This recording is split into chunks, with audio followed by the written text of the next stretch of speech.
The countdown is on, and the pressure is real. Final cuts are coming fast for the Chicago Bears as they prepare to trim their roster down to 53 players. And let's be honest, this time of year always delivers drama.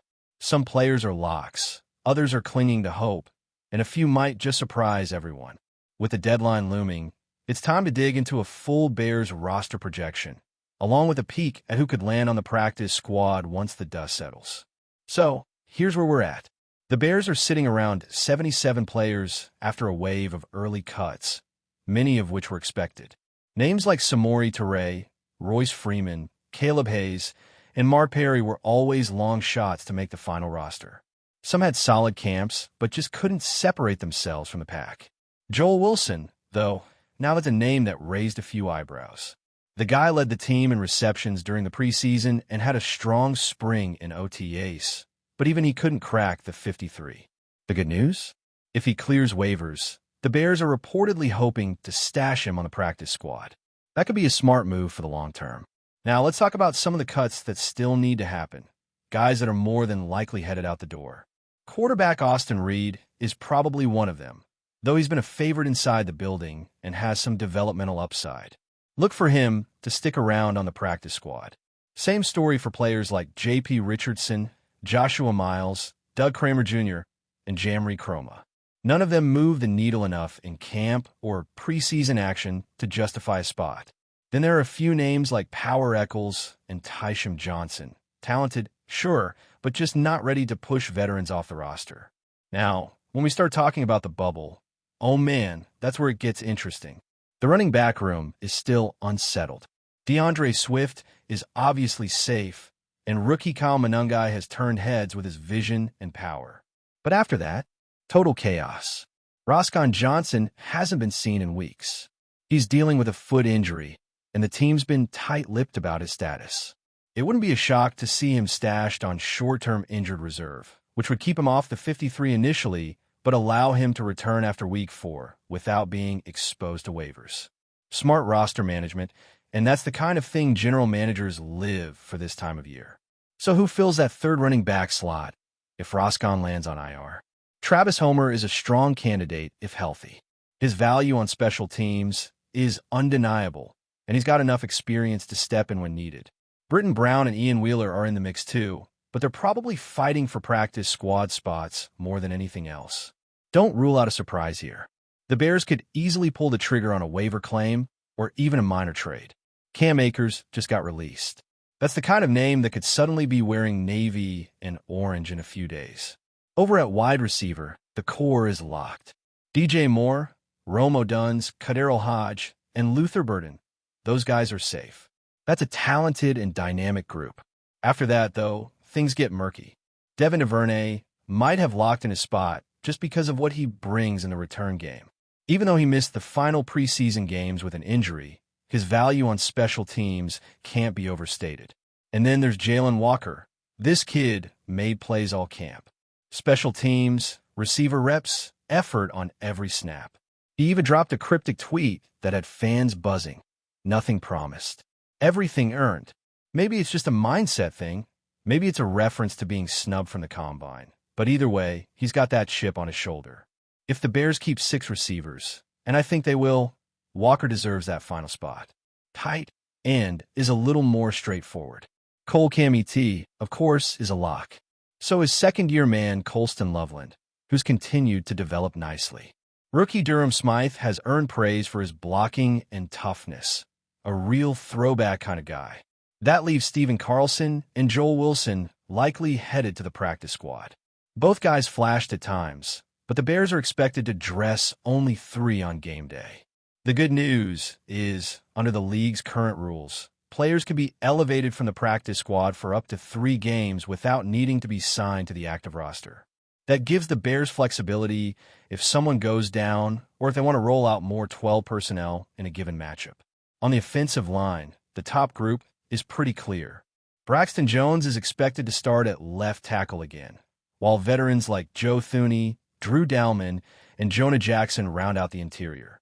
Darnell Wright will hold down the right tackle spot, and Aussie Trapillo, Ryan Bates, and Luke Newman provide valuable depth. The wild card here is Kieran Amagaji. He hasn't exactly blown anyone away, but he's a former third-round pick with great size and athletic tools. Cutting him after just 1 year would be a surprise. More likely, the Bears keep him around, continue to develop him, and maybe even explore trade options if a team like Atlanta, who has some tackle injuries, comes calling. The defensive line is one of the most competitive groups on the team, and there are some big decisions ahead. Montez Sweat is the centerpiece, obviously, and guys like Deo Odiingbo, Grady Jarrett, Jervin Dexter, and Andrew Billings make up a solid core. Billings' name has come up in some circles as being on the bubble, but let's be real, he's the best run defender on this roster, especially on the interior. Cutting him would be a massive shock. Jamarian Turner, another young name to watch, is safely in. Chris Williams makes it too, thanks to a solid and consistent camp. The decision comes down to whether they keep 5 defensive tackles or go with 6 edge rushers. And honestly, I think they go 5 and 5. That means Daniel Hardy and Tano Pasanyan both make the team, while Dominique Robinson gets cut. Now, that might feel like a surprise, especially since Robinson was working with the second team throughout camp. But he faded late, got dinged up, and didn't pop in the final preseason game the way Hardy did. Hardy got a public shout-out from defensive coordinator Ben Johnson, and Pasanyan is a veteran who knows Dennis Allen's scheme inside and out. That gives them the edge. Robinson could circle back via the practice squad if he clears waivers, but for now, he's the odd man out in a crowded edge room. Linebacker is one of the more stable positions on the team. TJ Edwards and Tremaine Edmonds lead the way as starters. Noah Sewell, a young thumper with a nose for the ball, brings some juice in the middle. Ruben Hippolyte and Ian Bagbam round out the group, and honestly, there's not much reason to go deeper. 5 is the right number here. None of the fringe guys made enough noise to push anyone off the roster. Cornerback is a bit more complicated. Jalen Johnson and Kyler Gordon are your starters. Tariq Stevenson should start outside opposite Johnson. Terrell Smith is done for the year, and rookie Zay Frazier hasn't practiced all camp due to a personal issue. The Bears will likely stash him on some kind of reserve list, maybe in FI or short-term IR, to avoid exposing him to waivers. They're not going to give up on a 5th-round pick without seeing him on the field. Josh Blackwell is a lock for special teams, and Nick McLeod has. At safety, it's all about versatility and experience. Kevin Byard is your leader on the back end. Jaquan Brisker is the enforcer, and Elijah Hicks showed enough in limited reps to warrant a spot. Jonathan Owens rounds out the group. Alex Cook had a few nice moments, but it's tough to carry more than 4 safeties. If injuries strike, he's a strong candidate to land on the practice squad. And finally, the specialists. Cairo Santos remains locked in as the kicker. Torrey Taylor, the rookie punter from Iowa, is a name to watch. He's got a cannon for a leg and could flip the field in a heartbeat. At long snapper, Scott Daly gets the nod, though Luke Elkin, the undrafted rookie, gave him a run for his money. If there's a true surprise cut coming on special teams, Daly might be the guy. But realistically, the long snapper battle is probably the least consequential decision the team has to make. That wraps up the main 53, but stick around because we're just getting started. Coming up next, we'll run through the most likely practice squad candidates. And trust me, there are a few names that fans will be excited to see hang around. All right, let's keep this momentum rolling and dive deep into what the Chicago Bears practice squad could look like heading into the new season and the ripple effects of some of these final roster cuts. This is where it gets gritty. These are the guys who may not have cracked the initial 53, but still have a legitimate shot to contribute throughout the year. Because here's the truth about the NFL. Your 53-man roster on cutdown day is rarely the same one you're running with by week 5. Injuries happen. Players step up. Practice squad call-ups become game day heroes.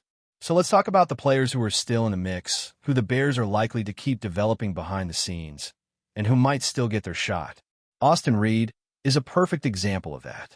He might not have shown enough to make the active roster just yet, but the Bears like what he brings. Not just his arm, but the energy, the work ethic, the locker room presence. There's a place for guys like that in the building. He knows he's a developmental quarterback, and that's exactly what the practice squad is built for. He's someone that can run the scout team, get valuable reps in, and grow under the radar. And hey, if disaster strikes and the quarterback room gets thin, Reed already knows the playbook. That's why teams stash developmental guys like him. Not just for the future, but as an insurance policy that won't break the bank. The backfield continues to be a puzzle, and the practice squad will play a big role in holding pieces together. Ian Wheeler and Britton Brown are the two backs I'd expect to see kept around. Brown showed real burst in limited action and ran with confidence. He's a tough, physical runner who could be elevated in short yardage or goal line packages if the Bears find themselves needing a downhill back. Wheeler started camp slow, but man, you could see the improvement week to week. By the time we got to the second preseason game, he looked much more decisive. If not for a late scratch in the final preseason outing, he might have pushed for a spot on the 53. Still, he's worth keeping around. And with Roscoe Johnson potentially heading to short-term IR, it wouldn't be shocking to see either Brown or Wheeler suit up on a Sunday sooner than expected. Let's talk about the wide receiver room. If the Bears roll with 6 on the active roster, which seems likely, that still leave a couple of guys who deserve a closer look. Maurice Alexander is one. He's kind of a Devin Duvernay understudy, especially in the return game. If Duvernay were to go down, Maurice could step in without a major drop-off on special teams. You always need someone in the building who can field kicks cleanly and not panic when the ball's in the air. Tyler Scott is another interesting case. There's a real chance another team claims him if he's waived, and the Bears know that. He's got speed, he's flashed in spurts, and teams are always hungry for young receivers with upside. But if he does clear waivers, the Bears should absolutely make it a priority to get him on the practice squad. This is a kid you don't give up on after one camp. At tight end, both Joel Wilson and Steven Carlson are practice squad locks if they go unclaimed. Wilson was one of the top producers in the preseason. He made catches, moved the chains, did everything you want a depth tight end to do. The Bears clearly like him, and even though he didn't crack the 53, the fact that they're aiming to bring him back speaks volumes. Carlson is another one that could be elevated early if needed. He's a solid blocker and has some chemistry with the backups. With only 3 tight ends on the active roster, there will almost certainly be game days where one of these guys gets the call. On the offensive line, Doug Kramer and Jordan McFadden headline the group of interior linemen likely headed to the practice squad. Kramer's had some flashes in past preseasons, and McFadden looked strong in spots during camp. Neither did quite enough to force their way onto the main roster, especially with the depth already established. But again, injuries are inevitable, and having reliable eel. Don't expect the Bears to keep an extra tackle on the practice squad unless they move on from Kieran Turner's reserves. Now, all of this leads to the bigger conversation. Did the Bears make the right calls overall? Roster cuts are never easy. Sometimes you have to let go of players you really like just to make the numbers work. It's about building the most complete team, not just collecting the most talent. And this year, that meant saying goodbye to some names fans had gotten attached to.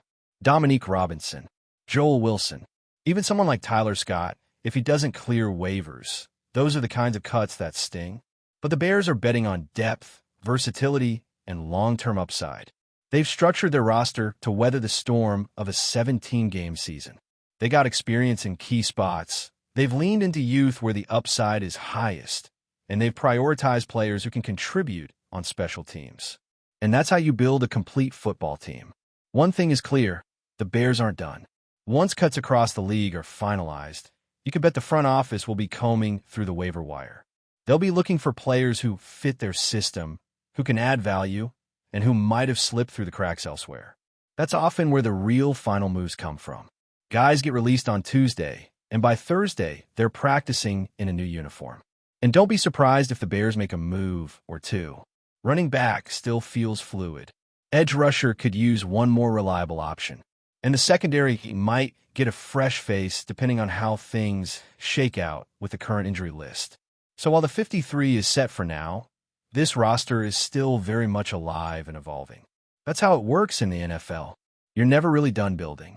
And if you're the Bears, you can feel pretty good about where things stand heading into Week 1.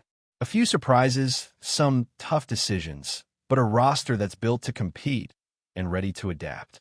Before we continue, don't forget to subscribe to our channel and give this video a like.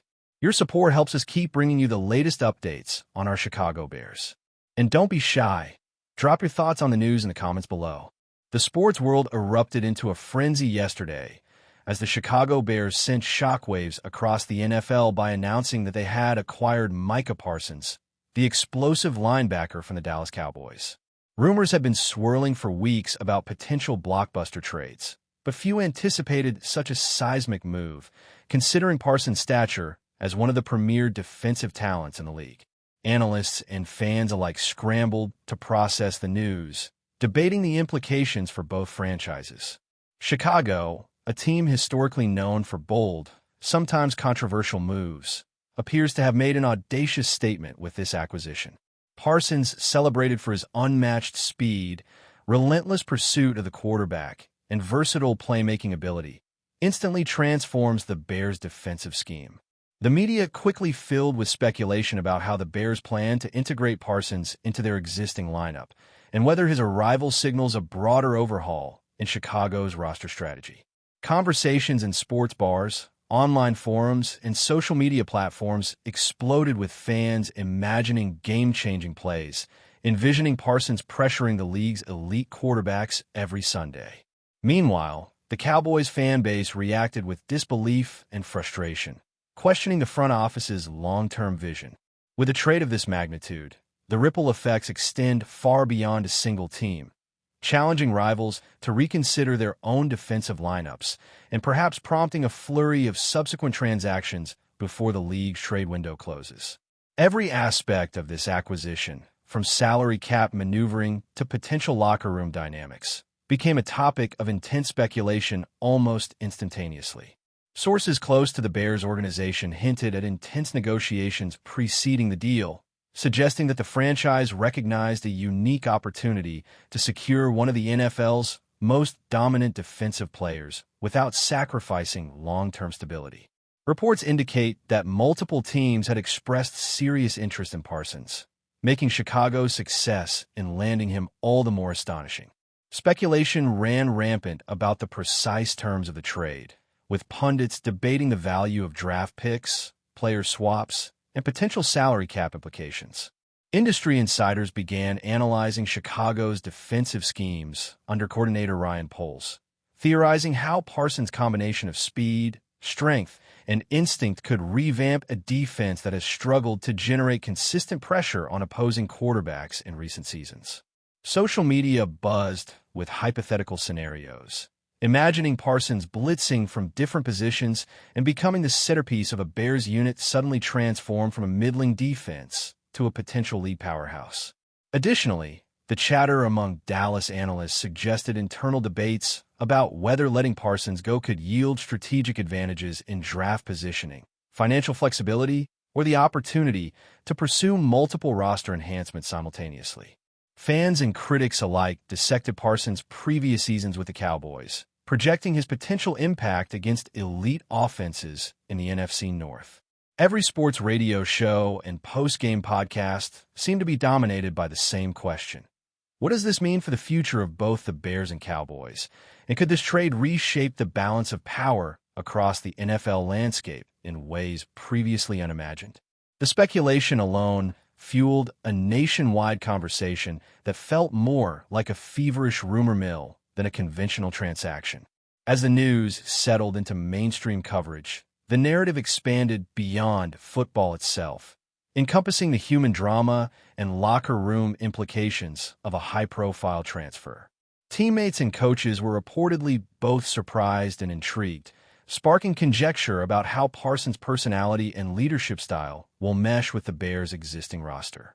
Sources suggested that Parsons is known not only for his on-field dominance, but also for a competitive intensity that could either inspire teammates or provoke tension in an environment already accustomed to its share of strong personalities. Analysts began debating whether Chicago's front office anticipated potential challenges in chemistry and culture when pursuing such a high-profile acquisition.